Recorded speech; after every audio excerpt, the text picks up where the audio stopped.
আসসালামু আলাইকুম, welcome to my channel. তোমরা সবাই কেমন আছো? আমি আলহামদুলিল্লাহ ভালো। আজকে আমি তোমাদেরকে তৈরি করে দেখাবো পাস্তা। তো আমি তার জন্য প্রথমে একটা পাতিলে পানি ফুটিয়ে নিয়েছি, এর মধ্যে দিয়ে দিয়েছি পাস্তা। এটা সিদ্ধ করে নেব। তো আমি ঢাকনাটা দিয়ে দিলাম।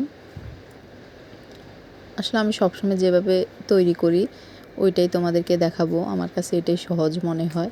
তো এদিক দিয়ে আমার পাস্তা ভালো করে সিদ্ধ করে নেব। এগুলো সিদ্ধ হচ্ছে, আর ওই পাশে আমি পাস্তার জন্য একটু চিকেন রেডি করে নেব। তো আমি ওই পাশে একটু চিকেন বসাই দিছি, ওই দিক দিয়ে আর ওইটার ফুটেজ নেওয়া হয় নাই। তো এদিক দিয়ে দেখো আমার পাস্তাটা প্রায় রেডি হয়ে গেছে, সিদ্ধ হয়ে গেছে। এখন এটা চেকে নিব। আর এদিক একটা পাতিল বসাই নিয়েছিলাম, পাতিলের মধ্যে একটু তেল দিয়ে পেঁয়াজটাকে একটু বাদামি কালার করে দেন, তারপরে আদা বাটা রসুন বাটা দিয়ে একটু টক দই দিয়েছিলাম, দিয়ে হলুদ লবণ মরিচ তারপরে মশলা অ্যাড করে নিয়েছি, বিভিন্ন মশলা, চিকেন মশলা। তো এটা অ্যাড করে দেন আমি এদিক দিয়ে চিকেনটা রেডি করে নিয়েছি, আর ওই দিক দিয়ে আমার পাস্তাটাও রেডি হয়ে গেছে, সিদ্ধ হয়ে গেছে। তো এটাকে আমি এখন ঢেলে নিব। আর এদিক দিয়ে আমি একটু চিজ নিয়ে নিয়েছি, যেহেতু পাস্তাটা হয়ে গেলে আমি চিজ দিয়ে দিব আর কি। এই তো তখন ভাবছিলাম যে এটা সিদ্ধ হয়ে গেছে, এখন দেখি যে না, এটা সিদ্ধ হয়নি। তো আমি আর একটু সিদ্ধ করে নিয়েছিলাম।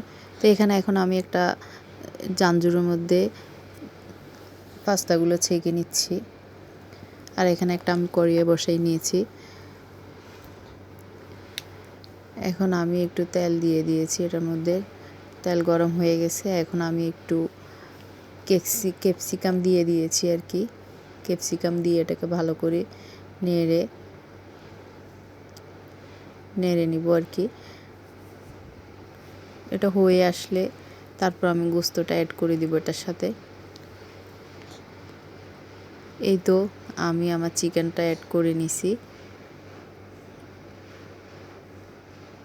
এটা হয়ে আসছে। এখন আমি এখানে কারি মশলা দিয়ে দিব। এই তো আমি একটু কারি মশলা দিয়ে দিয়েছি। এখন ভালো করে নেড়ে নিয়ে এখন আমি পাস্তাগুলো দিয়ে দিলাম। পাস্তাগুলো দিয়ে ভালো করে নেড়ে নিব। যেহেতু আমার পাস্তাটা আগে থেকে 50% সিদ্ধ করা ছিল, তো আমার আর অত সিদ্ধ করতে হবে না। আমি এখানে মেয়োনিজ নিয়ে নিচ্ছি, মেয়োনিজ দিয়ে দিছি, আর এদিক দিয়ে একটু টমেটো সস দিয়ে দিছি।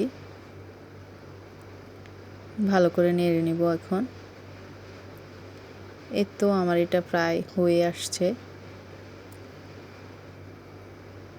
ভালো করে নেড়ে আমি ঢাকনা দিয়ে দিচ্ছি, যেহেতু মশলাগুলো ভালো করে পাস্তার সাথে মশলাগুলো ভালো করে মিশে যায়। তো এই দেখো আমি এখন একটু লবণ দিয়ে দিচ্ছি, আমার মনে হলো একটু লবণ কম হয়েছে, সেজন্য লবণ দিয়ে দিচ্ছি। আর এখানে আমি চিজটা দিয়ে দিলাম, যেহেতু আমার এটা হয়ে আসছে। এখন চিজ দিয়ে ভালো করে নেড়ে দেন নামিয়ে নিব। এই তো আমার চিজটা দিয়ে দেওয়া হয়েছে। এই তো এখন এটা ভালো করে মিশে গেছে পাস্তার সাথে। খেতেও ইয়ামি হয়েছে। আমি সবসময় এভাবে রেডি করি আর কি পাস্তা, আমার কাছে ভালো লাগে, এটা আমার খুব পছন্দের। এই তো আমার পাস্তা রেডি। তো কেমন হয়েছে কমেন্ট করে জানাবা, আর আমার চ্যানেলটা সাবস্ক্রাইব করে দিও, শেয়ার করে দিও, লাইক করো। ওকে, তো সবাই ভালো থাকো। ইনশাল্লাহ নেক্সট ব্লগে আবার দেখা হবে। আসসালামু আলাইকুম।